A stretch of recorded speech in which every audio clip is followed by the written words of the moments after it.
샬롬 찬양대의 귀한 찬양 감사드립니다. 오늘은 주일이죠. 특별히 교회의 절기로 대림절 셋째 주일을 오늘은 셋째 주일로 저희는 지켰습니다. 이 대림절이라는 것은 절기상 성탄절을 앞두고 이 땅에 오신 아기 예수님을 기다리는 절기이기도 하지만 잘 아시다시피 이제 종말론적인 관점에서는 이 땅 가운데 다시 오실 예수님, 그 주님의 재림을 기다리는 절기이기도 합니다. 이 주님께서 이 땅 가운데 다시 오실 것을 약속하셨는데 언제 다시 강림하실지 우리는 그 날과 그때를 정확히 알 수는 없습니다. 그렇지만 알 수 없음에도 그렇기 때문에 주님 다시 오신다는 그 약속이 성취될 것을 믿으며 확신을 가지고 주님의 다시 오심을 기다리면서 오늘의 삶을 살아가야 할 것입니다. 그렇게 주님의 오심을 기다리는 대림절 기간입니다. 오늘 이 말씀 가운데 우리가 이 대림절 기간을 어떠한 마음으로 보내야 하는가, 또 주님 나라가 임하는 그날, 우리가 주님 앞에 서는 그날까지 어떠한 마음과 자세로, 삶의 태도로 우리의 삶을 살아야 하는가, 그것을 생각해 보고자 함께 생각해 보고자 합니다. 본문 말씀 마태복음 2장의 말씀을 함께 읽었는데요. 우리가 읽은 이 말씀 너무나 익히 잘 알고 있는 말씀입니다. 해마다 12월이 되면 마치 이제 크리스마스에 나홀로 집의 영화가 상영되듯이 교회들마다 이제 크리스마스 성탄 장식으로, 대림절 장식으로 활용되어지는 성탄절의 숨은 주인공이기도 한 동방박사에 대한 이야기가 오늘 본문 말씀 가운데 나오고 있습니다. 동방이라는 이 지역은 이스라엘을 기준으로 동쪽이죠. 추측해 보건대 페르시아 지역에 이제 별을 보고 미래를 점쳤던 점성술가들로 이렇게 추측이 되어집니다. 그래서 이 페르시아 지역에서 멀리 동방의 페르시아에서 산 넘고 물 건너서 그리고 광야를 건너서 온 사람들입니다. 그런데 여기서 한 가지 우리가 꼭 짚고 넘어가야 할 부분이 있습니다. 페르시아 지역에서 출발을 했다면 이제 적어도 베들레헴까지 오는데 그들이 이제 차가 있었을까요?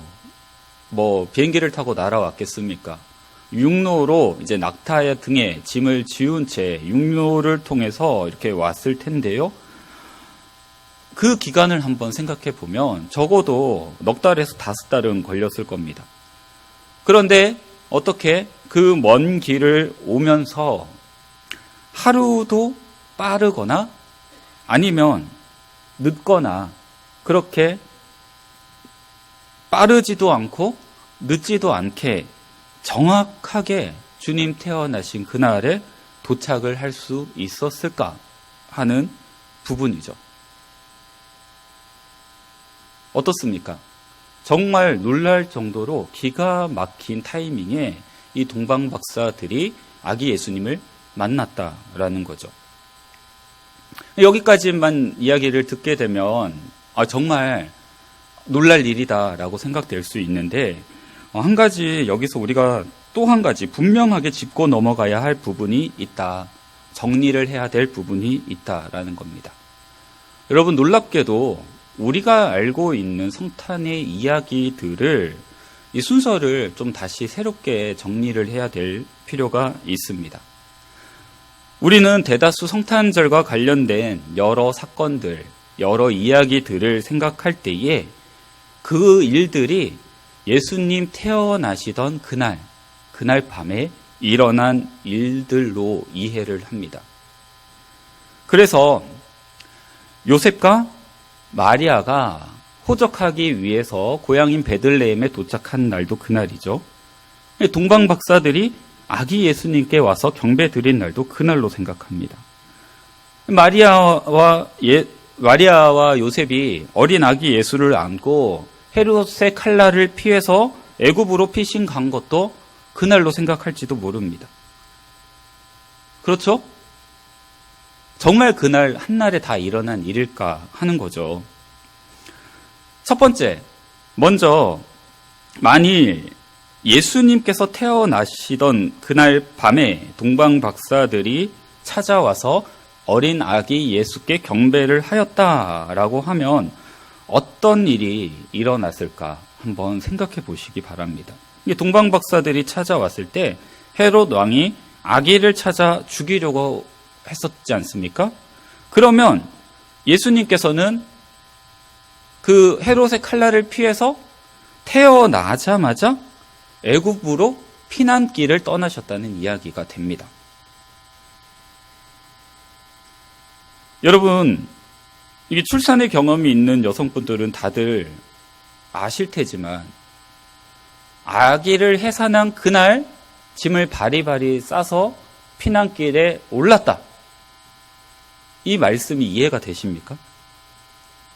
그것도 말구유라는 정말 열악한 환경에서 출산을 했던 마리아가 그날 밤에, 그것도 겨울이 되면 정말 엄청나게 추운 그 지역에서 태어난 지 하루밖에 되지 않은 아기를 싸맨 채 그 험한 여행을 하는 것이 가능한 일일까?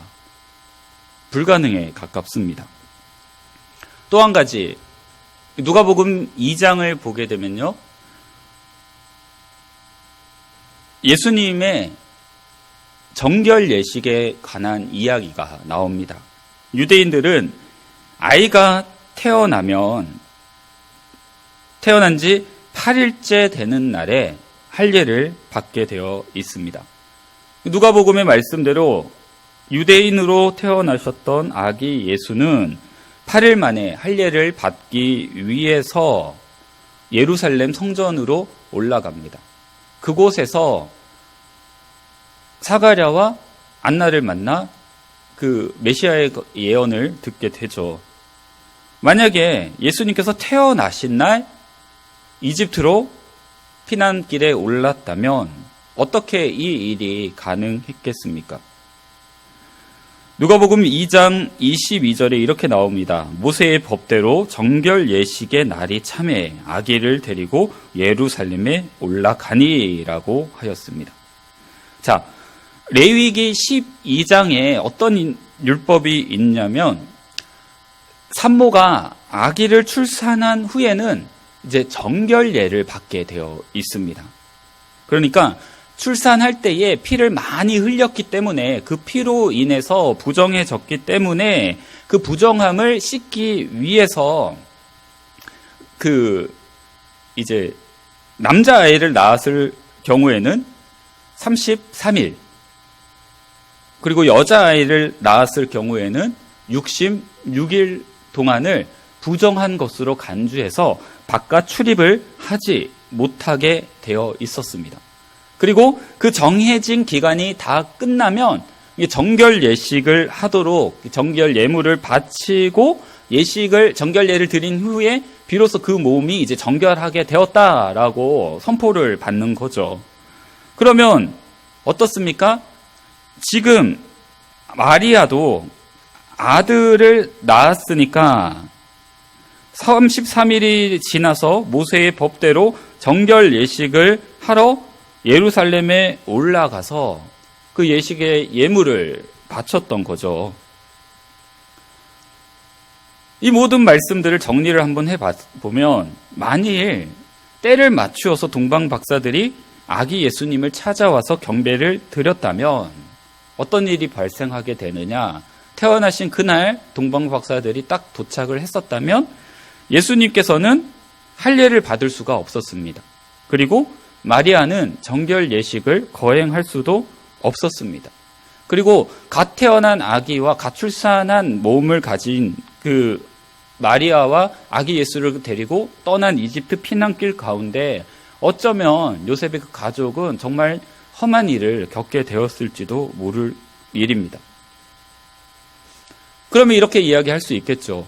동방 박사들의 예수님을 만나러 온 그날은 적어도 모세의 법대로 정결의 기한이 찬 33일이 지난 다음에야 가능했던 일이다라는 사실입니다.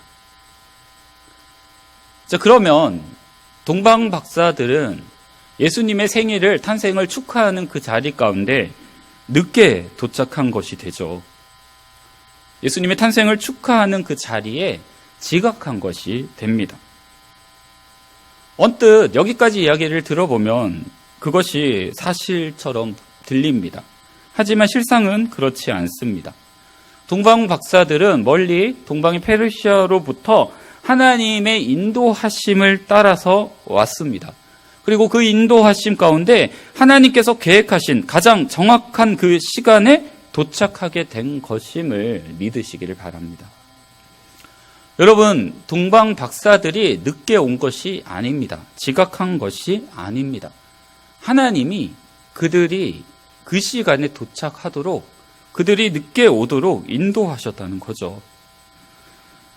지금 이 사람들이 예수님 계신 베들레헴으로 바로 찾아가지 못하고 예루살렘 왕궁으로 향했던 것도, 또 그들의 발걸음이 주님의 탄생하신 그날보다 늦어진 것도, 모든 것들이 하나님의 계획하심과 하나님의 섭리 안에서 일어난 일이라는 사실입니다. 요한복음 11장을 보시게 되면 죽은 지 나흘이나 지나서 뒤늦게 나사로의 장례식장에 나타나셨던 예수님의 이야기가 나옵니다. 예수님께서 늦게 오신 데는 이유가 있었죠. 이제 얼마 있지 않으면 예수님께서 십자가에 못 박혀 죽으시고 사흘 만에 무덤 문을 열고 그 죽음의 권세를 깨트리고 다시 부활하시도록 하나님의 구원 계획은 진행되어져 갈 것입니다.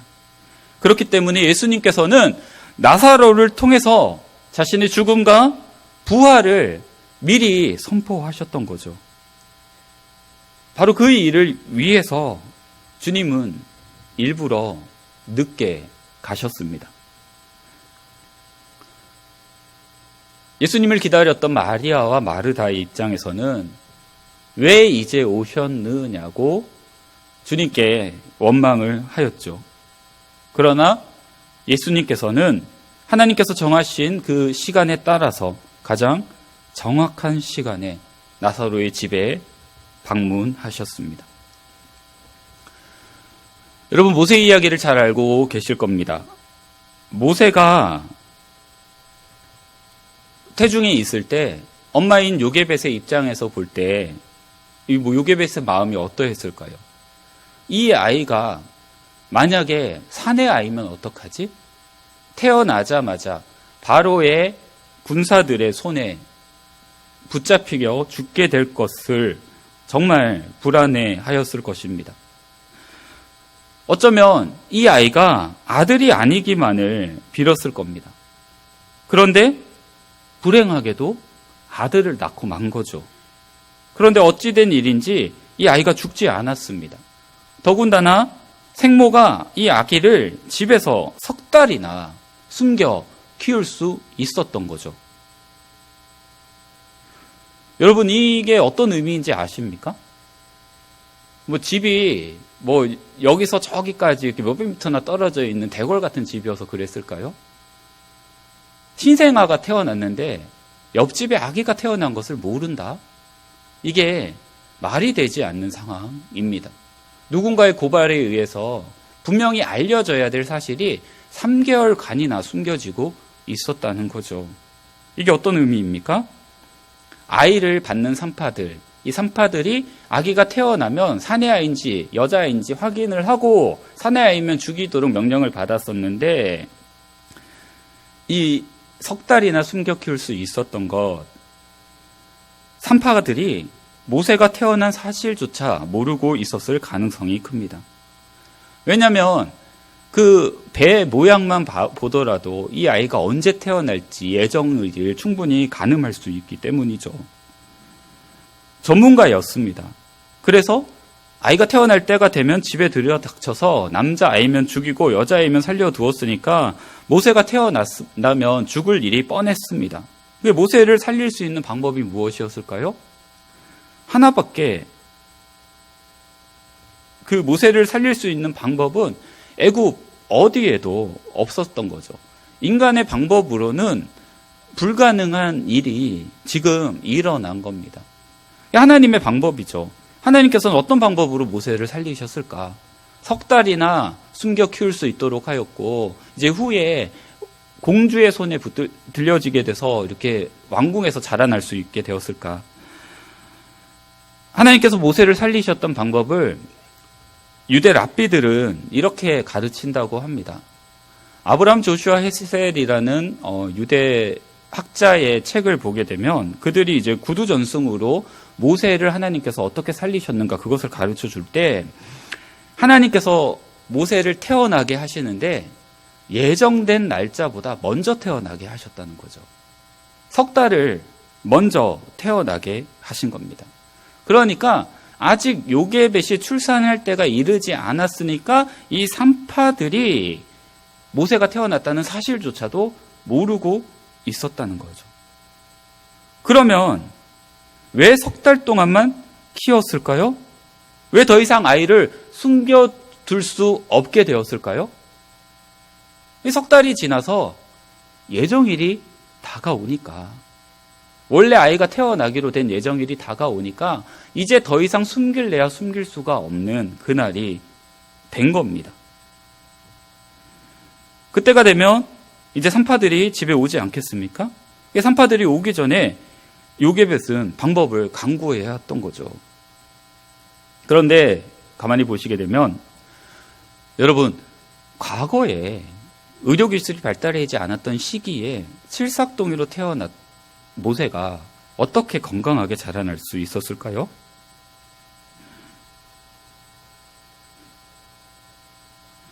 출애굽기 2장 2절에 이런 말씀이 나옵니다. 그 여자가 임신하여 아들을 낳으니 그가 잘생긴 것을 보고 석 달 동안 그를 숨겼으나. 예, 엄마가 아기가 이쁘면 키우고 이쁘지 않으면 버릴까요? 이게 잘생겨서 석 달을 숨겼다라고 말을 하는데, 이 잘생겼다라는 말이요, 어떤 의미가 있냐면, 이 잘생겼다라는 말의 어근에 이제 토브라는 히브리어 단어를 쓰는데, 이 토브라는 단어가 하나님께서 세상을 창조하시고 보시기에 좋았더라 할 때 그 좋았다라는 뜻이 바로 이 토브입니다. 그런데 이 토브라는 단어에는 어떤 의미가 있냐? 좋은, 괜찮은 이런 의미도 있지만 거기 안에는 건강한, 완전한이라는 의미 또한 담겨 있다는 거죠. 다시 말하면 모세가 단순히 잘생긴 것뿐만 아니라 이 아이가 석 달을 먼저 태어났는데도 건강하게 태어났다는 거죠. 지금으로부터 3,400년, 3,500년 전에 3개월이나 먼저 일찍 태어난 이 아기가, 당시의 의술로는 살려낼 수 있는 방법이 없었던 이 아기가, 하나님께서는 그 아기를 통하여서 이스라엘 백성들을 애굽 땅 가운데서 건져내시기로 작정하셨고, 약속된 땅으로 이스라엘 민족을 이끌어 가기로 예정된 그 모세였기 때문에 하나님께서 모세가 죽지 않도록, 살아날 수 있도록, 그가 잘 자랄 수 있도록 그 모든 일들 가운데 개입하셨던 거죠.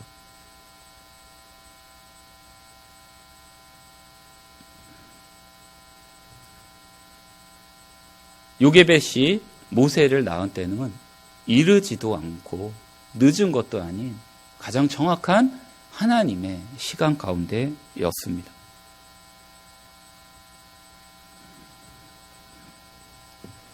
에콰도르는 복음화율이 90%에 이른 나라입니다.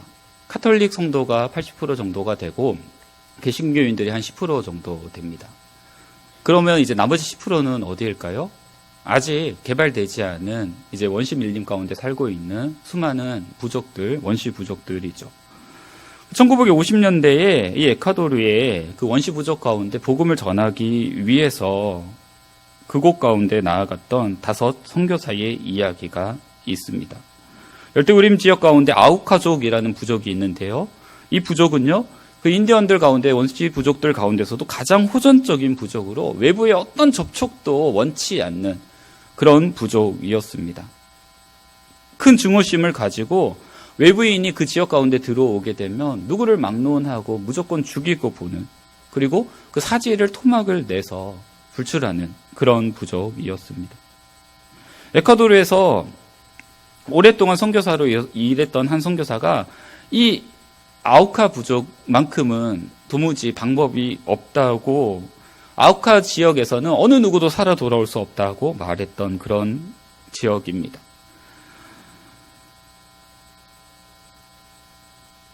다섯 명의 선교사들이 오직 믿음으로 아우카 인디언들을 위한 선교 계획을 추진을 했는데 1955년 9월에 이 젊은 선교사들이 작은 경비행기를 타고 아우카족 땅을 이제 낮은 고도에서 선해 비행하면서 그들과의 접촉을 시도하는데요. 한 명이 비행기를 조종하는 동안에 다른 여러 명들이 이제 식품 보따리, 약 보따리, 옷 보따리 이러한 것들을 선물로 던져주면서 우호적인 접촉을 시도합니다. 그건 어느 정도 신뢰를 쌓았다라고 판단한 이들이 첫 번째 접촉이 이루어진 지 약 석 달이 지난 다음에 마침내 그들의 땅에 비행기를 착륙시킵니다. 그런데 이들이 착륙한 지 얼마 되지 않아서 이 다섯 선교사는 그대로 목숨을 잃게 됩니다. 그리고 약 일주일이 지난 후 정찰대에 의해서 이 다섯 선교사들의 시신이 발견이 됐는데 이들의 몸에 화살이 그대로 꽂혀 있은 채로 그대로 죽어 있었다는 거죠. 이 청년 선교사들의 희생 때문에 정말 그 현지에서는, 그러니까 그들 고향에서는, 미국에서는 엄청난 일들이 일어나게 됩니다. 많은 사람들이 비판을 하였죠. 라이프지라는 시사지에서는 10페이지 넘게 그 내용을 할애하면서 그 기사의 제목을 어떻게 붙였냐면요. 이 얼마나 불필요한 낭비인가. 이 얼마나 불필요한 낭비인가. 여러분, 그들 가운데, 선교사 가운데 한 명인 짐 엘리엇이라는 사람은요, 휘튼 대학을 수석으로 졸업한 인재였습니다. 그런 전도 유망한 청년이 겨우 29의 젊은 나이로 이국의 땅에서 제대로 된 사역은 해보지도 못한 채 죽게 되었던 거죠.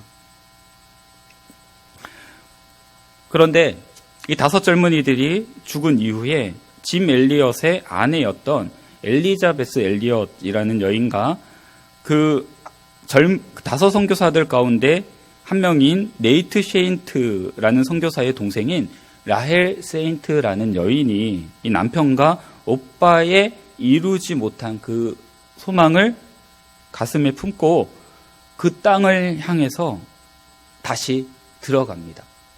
남편과 오빠가 무참하게 살해된 지역으로 다시 들어갑니다. 그런데 놀랍게도 그녀들의 피나는 희생과 그 헌신의 열매로 차츰차츰 아우카족의 마음이 열리기 시작하더니 그 결과 이 다섯 선교사가 무자비하게 살해당한 지 36년이 지난 이후에 그곳에 아우카족들의 언어로 된 성경이 번역이 되고 그 성경을 하나님 앞에 봉헌하는 예배가 그곳에서 드려지게 됩니다. 이 5명의 전도 유망한 젊은 선교사들이 제대로 사역도 시작해 보지도 못한 채 무참하게 살해되었을 때 세상 사람들의 인식은 어땠습니까? 이 얼마나 불필요한 낭비인가. 사람들은 그들의 죽음을 헛된 죽음으로 여겼습니다. 불필요한 낭비로 여겼습니다. 실제로 사람의 생각으로, 사람의 시선으로 보게 되면요, 이 다섯 선교사들의 죽음은 어떠한 죽음이었습니까? 정말 무의미해 보일 수도 있습니다. 전도 유망한 젊은이들이 자신의 재능과 노력은 피워보지도 못한 채, 아무것도 열매 맺지 못한 채 그저 허망하게 죽음을 맞이했을 뿐입니다. 거기까지만 본다면 그곳에서 우리가 어떤 의미를 발견할 수 있겠습니까? 그런데 여러분, 그들의 죽음은 절대 헛된 죽음이 아니었다는 거죠. 사람들이 말하는 것처럼 불필요한 낭비가 아니었다는 거죠. 당장에는 눈에 보이지 않지만 당장에는 알 수 없었지만 많은 생명의 열매를 맺기 위한 한 알의 썩어지는 밀알이 되었던 것입니다. 단지 그 때가 아우카족을 위한 하나님의 시간이 아니었을 뿐입니다. 이러한 일은 우리에게도 있습니다. 제너럴 셔머노 사건을 아실 겁니다. 미국의 상선이었던 제너럴 셔머노가 대동강물을 거슬러서 평양에 도착했을 때 평양의 군사들에 의해서 그 상선이 불타버린 사건이죠. 이 일로 인해서 심리학료가 발생을 하게 되는데, 근데 그 배 가운데 영국 선교사였던 토마스 선교사님이 타고 있었습니다. 조선 땅으로 들어올 방법을 찾다가 중국에서 미국 배가 조선으로 간다는 이야기를 듣고 통역을 자처해서 그 배에 억지로 올라탔던 거죠. 그런데 그 상선이 불탈 때 선교사님 또한 그 평양강 나루터 가운데서 순교를 하게 됩니다.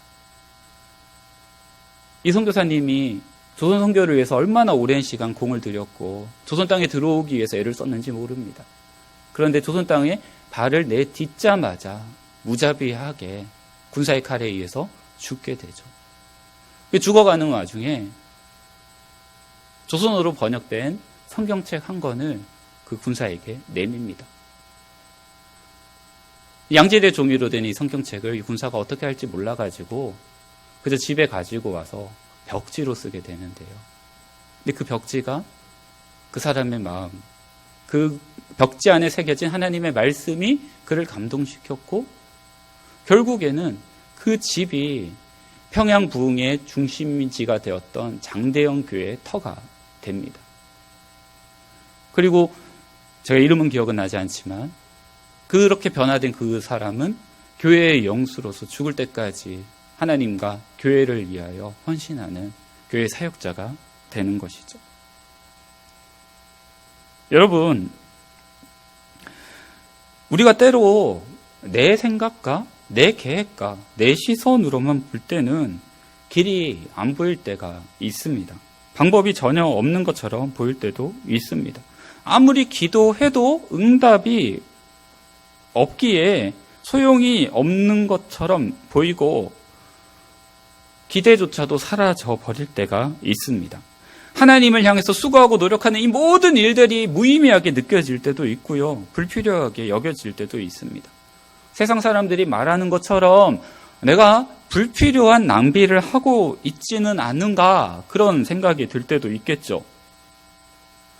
하지만 그때에도 우리 하나님께는 길이 있고 방법이 있음을 믿으시기를 바랍니다. 하나님은 우리가 상상하지도 못했던 방법으로 생각하지 못했던 때에 우리의 문제를 놀랍게 해결해 주실 것입니다.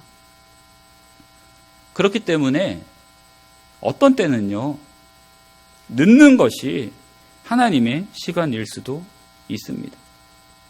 어떤 때는요, 내 계획과 방법보다 더 이른 것이 하나님의 섭리와 시간일 수 있다는 거죠. 기도 응답이 늦어질 수도 있습니다. 내가 세운 계획대로 하나님께서 움직이시지 않습니다. 그래서 내가 볼 때는 이미 너무 늦은 것처럼 보일 때도 있습니다. 그런데 여러분, 하나님의 시간에 의하면 아직 때가 아닌 걸 수도 있다는 거죠. 우리의 문제점은 무엇입니까? 조급하다는 겁니다. 서두르죠. 그렇게 너무 조급하다 보니까 서두르다 보니까 해서는 안 될 일도 하는데 하나님보다 앞서가려 할 때도 있다는 겁니다. 하나님이 하시는 그 일이 내 생각에 내 눈에 답답해 보일 때도 있다는 거죠. 그래서 조금 늦어 보이는 하나님, 뒤따라오시는 예수님을 우리가 감히 재촉하며 채근할 때가 얼마나 많았습니까? 그런데 여러분, 하나님의 시간 안에서는요, 너무 늦은 것은 하나도 없습니다. 하나님은 가장 정확한 시간에 가장 필요한 때에, 하나님의 때에 우리에게 다가오십니다.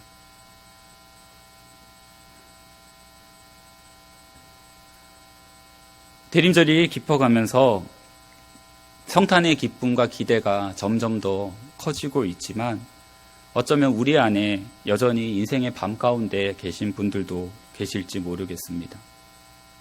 그런 우리를 향해서 오늘 말씀이 주시는 의미는 이제 내 인생의 밤 가운데 예수님께서 가장 정확한 때에 하나님의 시간 가운데 찾아오셔서 내 마음의 문을 두드리시고 나를 빛으로 인도해 주실 것이라는 믿음의 기대입니다. 그저 매년 이어지는 대림절 습관처럼 보내는 그런 기간이 아니기를 바랍니다. 간절한 마음으로 주님 오심을 준비하며 하나님의 관점 가운데서 하나님의 시간 속에서 나의 모든 어려움들을 바라보면서 주님을 기대함으로 기다리는 그런 시간이 되기를 바랍니다. 하나님께서 저와 여러분들을 단련시켜 주시고 하나님의 방법으로 우리를 사용하시기 위해서 준비시켜 주시고 마침내 하나님께서는 우리를 하나님의 때에 하나님의 시간 가운데 가장 정확하게 우리를 인도하여 주실 것입니다. 모든 상황과 모든 환경 가운데서 그 하나님을 기억하시며 하나님을 신뢰함으로 하나님의 시간을 간절히 기다리는 저와 여러분들이 될 수 있기를 바랍니다. 인생의 밤 가운데라도 그 기대와 소망을 품고 평화와 자유를 누리는 우리 세상의 빛교회 모든 성도님들 되시기를 주님의 이름으로 축복합니다. 기도하겠습니다. 사랑과 은혜가 많으신 하나님 아버지, 주신 말씀을 통하여 우리 마음 가운데 새롭게 결단할 때에 하나님의 놀라운 계획과 시간 앞에서 내 생각, 내 마음을 드러내지 않게 하시고 조급해하지 않게 하시고 기대함으로 신뢰함으로 하나님의 때를 믿음으로 기다리는 우리의 모습이 되게 하여 주옵소서. 예수님의 이름으로 기도드리옵나이다. 아멘.